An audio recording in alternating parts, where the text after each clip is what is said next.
ਟੁਕੜੀ ਜਗ ਤੋਂ ਨਿਆਰੀ। ਅਰਸ਼ਾਂ ਦੇ ਵਿੱਚ ਕੁਦਰਤ ਦੇਵੀ ਸਾਨੂੰ ਨਜ਼ਰੀ ਆਈ। ਹੁਸਨ ਮੰਡਲ ਵਿੱਚ ਖੜੀ ਖੇਲਦੀ ਖੁਸ਼ੀਆਂ ਛੇਬਰ ਲਾਈ। ਦੌੜੀ ਨੇ ਇੱਕ ਮੁੱਠ ਭਰ ਲਿੱਤੀ, ਇਸ ਵਿੱਚ ਕੀ ਆਇਆ। ਪਰਬਤ ਟਿੱਬੇ ਅਤੇ ਕਰੇਵੇ ਵਿੱਚ ਮੈਦਾਨ ਸੁਹਾਇਆ।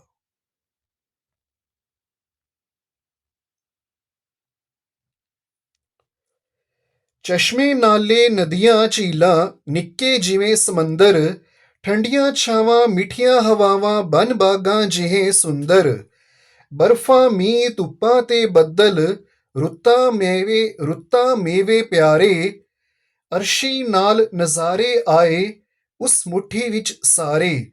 ਅਰਸ਼ੀ ਨਾਲ ਨਜ਼ਾਰੇ ਆਏ ਉਸ ਮੁੱਠੀ ਵਿੱਚ ਸਾਰੇ।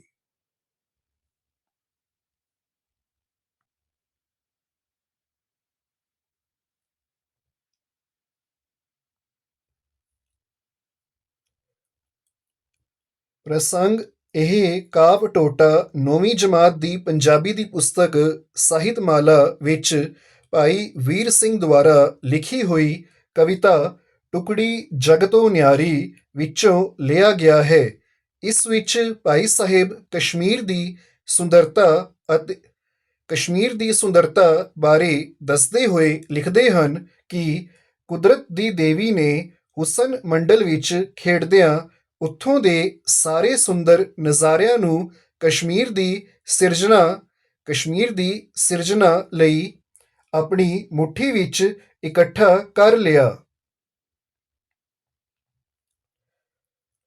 ਵਿਆਖਿਆ ਭਾਈ ਸਾਹਿਬ ਲਿਖਦੇ ਹਨ ਕਿ ਮੈਨੂੰ ਅਸਮਾਨ ਵਿੱਚ ਕੁਦਰਤ ਦੀ ਦੇਵੀ ਦਿਖਾਈ ਦਿੱਤੀ। ਉਹ ਅਸਮਾਨ ਦੇ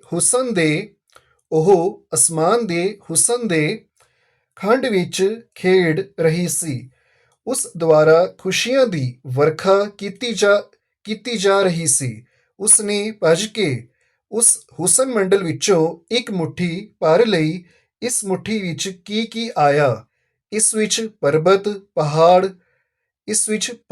ਪਹਾੜ ਟਿੱਬੇ ਟਿੱਬੀਆਂ ਉੱਪਰ ਪੱਧਰੀਆਂ ਥਾਵਾਂ ਸੋਹਣੇ ਮੈਦਾਨ ਚਸ਼ਮੇ ਨਾਲੇ ਨਦੀਆਂ ਸਮੁੰਦਰਾਂ ਵਰਗੀਆਂ ਝੀਲਾਂ ਠੰਡੀਆਂ ਥਾਵਾਂ ਮਿੱਠੀਆਂ ਹਵਾਵਾਂ ਬਾਗਾਂ ਵਰਗੇ ਸੋਹਣੇ ਜੰਗਲ ਬਰਫਾਂ ਮੀਂਹ ਧੁੱਪਾਂ ਬੱਦਲ ਰੁੱਤਾਂ ਤੇ ਪਿਆਰੇ ਮੇਵੇ ਸਨ। ਇਸ ਦੇ ਨਾਲ ਹੀ ਉਸ ਮੁੱਠੀ ਵਿੱਚ ਹੋਰ ਬਹੁਤ ਸਾਰੇ ਅਸਮਾਨੀ ਨਜ਼ਾਰੇ ਵੀ ਆ ਗਏ।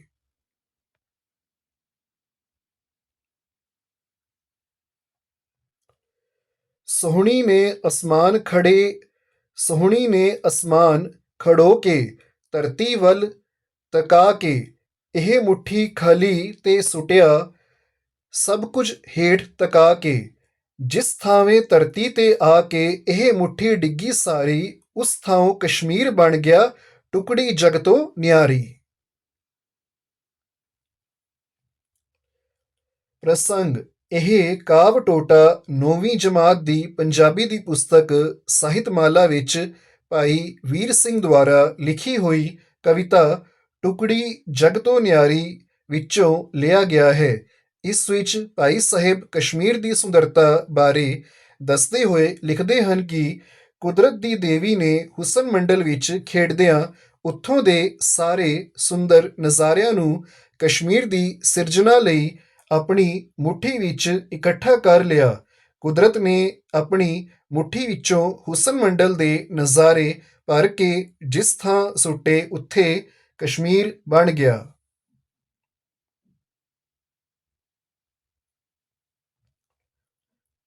ਵਿਆਖਿਆ ਭਾਈ ਸਾਹਿਬ ਲਿਖਦੇ ਹਨ ਕਿ ਸੋਹਣੀ ਮੁਟਿਆਰ ਦੇ ਰੂਪ ਵਿੱਚ ਕੁਦਰਤ ਦੀ ਦੇਵੀ ਨੇ ਅਸਮਾਨ ਵਿੱਚ ਖੜੀ ਹੋ ਕੇ ਧਰਤੀ ਵੱਲ ਤੱਕਿਆ ਅਤੇ ਆਪਣੀ ਭਰੀ ਹੋਈ ਮੁੱਠੀ ਖੋਲ ਕੇ ਉਹ ਸਾਰੇ ਕੁਦਰਤੀ ਹੁਸਨ ਮੰਡਲ ਦੇ ਨਜ਼ਾਰੇ ਜੋ ਮੁੱਠੀ ਵਿੱਚ ਸਨ ਧਰਤੀ ਉੱਪਰ ਸੁੱਟ ਦਿੱਤੇ। ਧਰਤੀ ਉੱਪਰ ਜਿਸ ਥਾਂ ਤੇ ਆ ਕੇ ਉਹ ਸਾਰੀ ਮੁੱਠੀ ਡਿੱਗੀ ਉੱਥੇ ਸੋਹਣਾ ਕਸ਼ਮੀਰ ਬਣ ਗਿਆ। ਜਿੱਥੇ ਅੱਜ ਕੱਲ੍ਹ ਸੁੰਦਰਤਾ ਦੇ ਉਹ ਸਾਰੇ ਸੋਹਣੇ ਦ੍ਰਿਸ਼ ਮੌਜੂਦ ਹਨ ਜੋ ਉਸ ਮੁੱਠੀ ਵਿੱਚ ਭਰੇ ਹੋਏ ਸਨ। ਇਸ ਪ੍ਰਕਾਰ ਕਸ਼ਮੀਰ ਪੂਰੇ ਸੰਸਾਰ ਵਿੱਚ ਸਭ ਤੋਂ ਨਿਆਰੀ ਥਾਂ ਬਣ ਗਿਆ। ਹੈ ਧਰਤੀ ਪਰ ਛੋ ਅਸਮਾਨੀ, ਸੁੰਦਰਤਾ ਵਿੱਚ ਲਿਸ਼ਕੇ। ਧਰਤੀ ਦੇ ਰਸ ਸਵਾਦ ਨਜ਼ਾਰੇ, ਰਮਜ਼ ਅਰਸ਼ ਦੀ ਚਮਕੇ ਦੀ ਚਸਕੇ। ਧਰਤੀ ਦੇ ਰਸ ਸਵਾਦ ਨਜ਼ਾਰੇ, ਰਮਜ਼ ਅਰਸ਼ ਦੀ ਚਸਕੇ।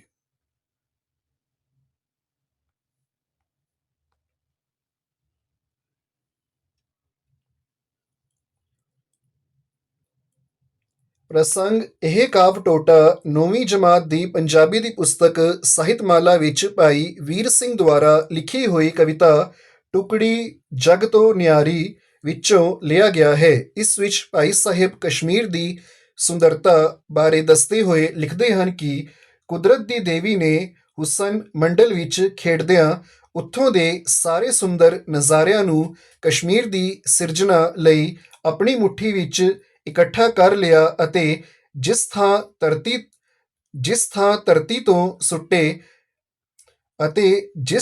ਧਰਤੀ ਤੇ ਸੁੱਟੇ ਉਸ ਥਾਂ ਕਸ਼ਮੀਰ ਬਣ ਗਿਆ। ਕਸ਼ਮੀਰ ਦੀ ਸੁੰਦਰਤਾ ਬਹੁਤ ਹੀ ਅਦਭੁਤ ਅਤੇ ਲਾਸਾਨੀ ਹੈ। ਕਸ਼ਮੀਰ ਦੀ ਸੁੰਦਰਤਾ ਬਹੁਤ ਹੀ ਅਦਭੁਤ ਅਤੇ ਲਾਸਾਨੀ ਹੈ। ਵਿਆਖਿਆ ਭਾਈ ਸਾਹਿਬ ਕਸ਼ਮੀਰ ਦੀ ਸੁੰਦਰਤਾ ਬਾਰੇ ਲਿਖਦੇ ਹੋਏ ਦੱਸਦੇ ਹਨ ਕਿ ਕਸ਼ਮੀਰ ਭਾਵੇਂ ਇੱਕ ਧਰਤੀ ਦਾ ਹੀ ਟੁਕੜਾ ਹੈ ਪਰ ਆਪਣੀ ਵਿਲੱਖਣ ਸੁੰਦਰਤਾ ਕਰਕੇ ਇਸ ਨੂੰ ਅਸਮਾਨੀ ਛੋਹ ਪ੍ਰਾਪਤ ਹੋਈ ਲੱਗਦੀ ਹੈ। ਇਸ ਵਿੱਚ ਅਰਸ਼ਾਂ ਦੀ ਸੁੰਦਰਤਾ ਲਿਸ਼ਕਦੀ ਹੈ। ਅਦਭੁਤ ਰਸ ਤੇ ਸਵਾਦ ਨਾਲ ਭਰੇ ਇਸ ਧਰਤੀ ਦੇ ਨਜ਼ਾਰਿਆਂ ਵਿੱਚੋਂ ਕਿਸੇ ਅਸਮਾਨੀ ਰਹੱਸ ਦਾ ਅਨੁਭਵ ਪ੍ਰਾਪਤ ਹੁੰਦਾ ਹੈ। ਇਸ ਤਰ੍ਹਾਂ ਕਸ਼ਮੀਰ ਦੀ ਸੁੰਦਰਤਾ ਬਹੁਤ ਹੀ ਅਦਭੁਤ, ਆਨੰਦਮਈ ਅਤੇ ਅਸਮਾਨੀ ਛੋਹ ਪ੍ਰਾਪਤ ਹੈ। ਟੁਕੜੀ ਜਗ ਤੋਂ ਨਿਆਰੀ, ਇਸ ਦਾ ਕੇਂਦਰੀ ਭਾਵ ਹੈ ਜੀ ਕਸ਼ਮੀਰ ਦੀ ਅਦਭੁਤ ਅਤੇ ਆਨੰਦਮਈ ਨਜ਼ਾਰਿਆਂ ਨਾਲ ਭਰੀ ਧਰਤੀ ਦਾ ਨਿਰਮਾਣ ਕੁਦਰਤ ਦੀ ਦੇਵੀ ਨੇ ਆਪ ਕੀਤਾ ਹੈ। ਇਸ ਧਰਤੀ ਨੂੰ ਕੋਈ ਅਸਮਾਨੀ ਛੋਹ ਪ੍ਰਾਪਤ ਹੈ ਕਿਉਂਕਿ ਇਹ ਥਾਂ ਕੁਦਰਤ ਦੇ ਮਨਮੋਹਕ ਨਜ਼ਾਰਿਆਂ ਨਾਲ ਭਰਪੂਰ ਹੈ।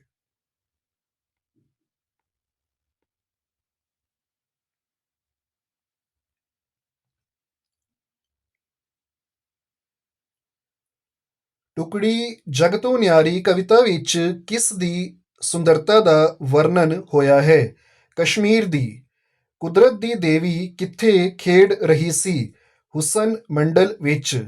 ਕੁਦਰਤ ਦੀ ਮੁੱਠੀ ਵਿੱਚ ਭਰੀਆਂ ਵਸਤਾਂ ਜਿੱਥੇ ਡਿੱਗੀਆਂ ਉੱਥੇ ਕੀ ਬਣ ਗਿਆ? ਕਸ਼ਮੀਰ। ਕਿਸ ਧਰਤੀ ਨੂੰ ਅਸਮਾਨੀ ਛੋਹ ਲੱਗੀ ਪ੍ਰਤੀਤ ਹੋਈ ਹੈ? ਕਸ਼ਮੀਰ ਨੂੰ। ਕਸ਼ਮੀਰ ਦੀ ਸਿਰਜਣਾ ਕਿਸ ਦੁਆਰਾ ਕੀਤੀ ਪ੍ਰਤੀਤ ਹੁੰਦੀ ਹੈ? ਕੁਦਰਤ ਦੁਆਰਾ।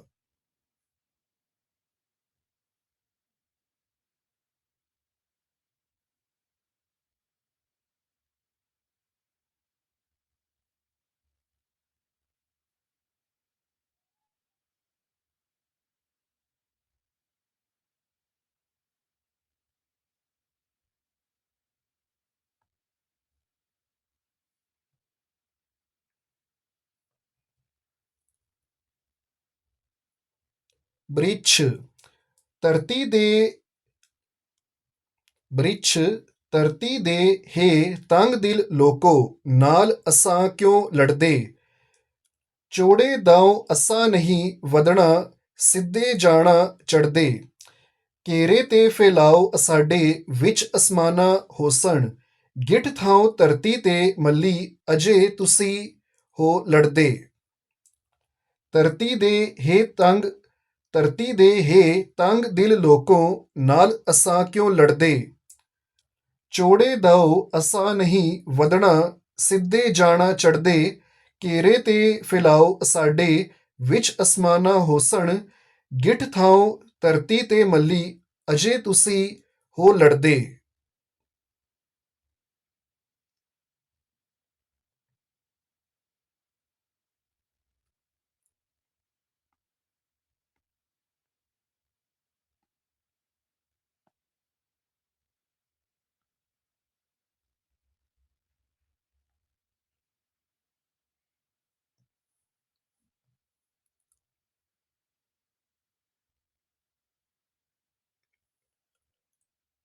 ਪ੍ਰਸੰਗ ਇਹ ਕਾਵਿ ਟੋਟਾ 9ਵੀਂ ਜਮਾਤ ਦੀ ਪੰਜਾਬੀ ਦੀ ਪੁਸਤਕ ਸਾਹਿਤਮਾਲਾ ਵਿੱਚ ਦਰਜ ਭਾਈ ਵੀਰ ਸਿੰਘ ਦੁਆਰਾ ਲਿਖੀ ਹੋਈ ਕਵਿਤਾ ਬ੍ਰਿਛ ਵਿੱਚੋਂ ਲਿਆ ਗਿਆ ਹੈ।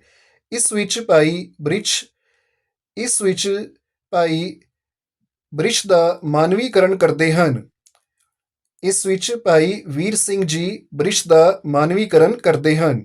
ਇਸ ਵਿੱਚ ਭਾਈ ਵੀਰ ਸਿੰਘ ਜੀ ਬ੍ਰਿਛ ਦਾ ਮਾਨਵੀਕਰਨ ਕਰਦੇ ਹਨ, ਉਸ ਨੂੰ ਇੱਕ ਜਗਿਆਸੂ ਦੇ ਚਿੰਨ੍ਹ ਵਜੋਂ ਪੇਸ਼ ਕਰਦੇ ਹਨ, ਜਿਸ ਨਾਲ ਇਹ ਤੰਗ ਦਿਲ ਵਾਲੇ ਦੁਨੀਆ ਦੇ ਲੋਕ ਬੁਰਾ ਸਲੂਕ ਕਰਦੇ ਹਨ। ਵਿਆਖਿਆ। ਇਸ ਕਵਿਤਾ ਵਿੱਚ ਭਾਈ ਸਾਹਿਬ ਇੱਕ ਰੁੱਖ ਦੇ ਮੂੰਹੋਂ ਦੁਨੀਆ ਦੇ ਲੋਕਾਂ ਨੂੰ ਸੰਬੋਧਨ ਕਰਵਾ ਕੇ ਲਿਖਦੇ ਹਨ ਕਿ ਹੇ ਦੁਨੀਆ ਦੇ ਤੰਗ ਦਿਲ ਲੋਕੋ, ਰੁੱਖਾਂ ਨਾਲ ਕਿਉਂ ਲੜਦੇ ਰਹਿੰਦੇ ਹੋ। ਇਸ ਕਵਿਤਾ ਵਿੱਚ ਭਾਈ ਸਾਹਿਬ ਇੱਕ ਰੁੱਖ ਦੇ ਮੂੰਹੋਂ ਦੁਨੀਆ ਦੇ ਲੋਕਾਂ ਨੂੰ ਸੰਬੋਧਨ ਕਰਵਾ ਕੇ ਲਿਖਦੇ ਹਨ ਕਿ ਹੇ ਦੁਨੀਆ ਦੇ ਤੰਗ ਦਿਲ ਲੋਕੋ, ਰੁੱਖਾਂ ਨਾਲ ਕਿਉਂ ਲੜਦੇ ਰਹਿੰਦੇ ਹੋ। ਭਾਵ ਬੁਰਾ ਸਲੂਕ ਕਿਉਂ ਕਰਦੇ ਹੋ। ਬ੍ਰਿਛਾਂ ਦਾ ਫਲਾਓ ਤੁਹਾਡੇ ਵਾਂਗ ਧਰਤੀ ਉੱਪਰ ਨਹੀਂ, ਸਗੋਂ ਸਿੱਧੇ ਅਸਮਾਨ ਵੱਲ ਨੂੰ ਵਧਦੇ ਜਾਂਦੇ ਹਨ। ਰੁੱਖ ਆਪਣੀਆਂ ਟਹਿਣੀਆਂ ਅਸਮਾਨ ਵਿੱਚ ਜਾ ਕੇ ਪਸਾਰਦੇ ਹਨ।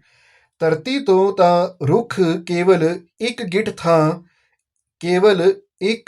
ਥਾਂ ਹੀ ਰੋਕਦੇ ਹਨ, ਪਰ ਦੁਨੀਆ ਦੇ ਤੰਗ ਦਿਲ ਲੋਕ ਫਿਰ ਵੀ ਉਹਨਾਂ ਨਾਲ ਲੜਦੇ ਹਨ, ਭਾਵ ਉਹਨਾਂ ਨੂੰ ਕੱਟਦੇ ਵੱਢਦੇ ਹਨ। ਇਸ ਤਰ੍ਹਾਂ ਹੀ ਇੱਕ ਜਗਿਆਸੂ ਦੀ ਅਵਸਥਾ ਹੈ। ਉਸ ਦਾ ਸੰਸਾਰਿਕ ਪਦਾਰਥਾਂ ਵਿੱਚ ਮੋਹ ਨਹੀਂ ਹੁੰਦਾ।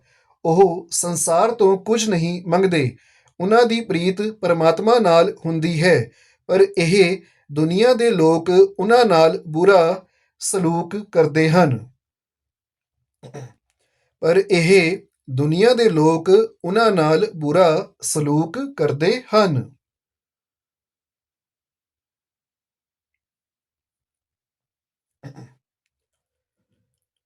ਬ੍ਰਿਛ ਕਵਿਤਾ ਦਾ ਕੇਂਦਰੀ ਭਾਵ ਹੈ ਜੀ। ਜਿਸ ਤਰ੍ਹਾਂ ਰੁੱਖ ਧਰਤੀ ਤੇ ਇੱਕ ਗਿੱਠ ਥਾਂ ਰੋਕ ਕੇ ਆਪਣਾ ਫਲਾਓ ਅਸਮਾਨ ਵਿੱਚ ਕਰਦੇ ਹਨ, ਫਿਰ ਵੀ ਲੋਕ ਉਹਨਾਂ ਨੂੰ ਵੱਢਦੇ ਹਨ, ਉਸ ਤਰ੍ਹਾਂ ਹੀ ਇੱਕ ਜਗਿਆਸੂ ਦੁਨੀਆ ਉੱਪਰ ਕੋਈ ਬੋਝ ਨਹੀਂ ਬਣਦਾ, ਪਰ ਇੱਥੋਂ ਦੇ ਤੰਗ ਦਿਲ ਲੋਕ ਫਿਰ ਵੀ ਉਸ ਨਾਲ ਬੁਰਾ ਸਲੂਕ ਕਰਦੇ ਹਨ।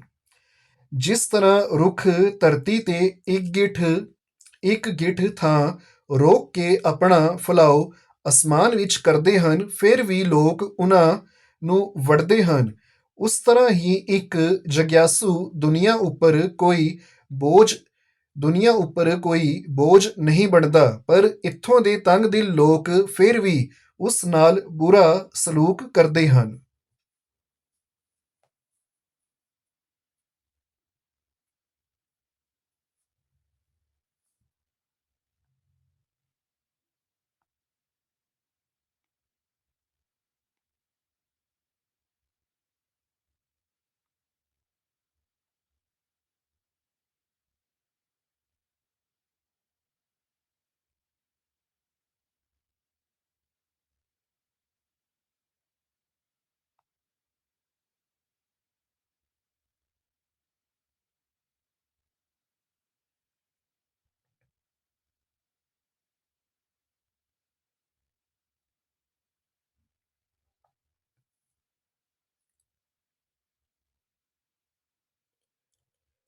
ਬ੍ਰਿਛ ਕਵਿਤਾ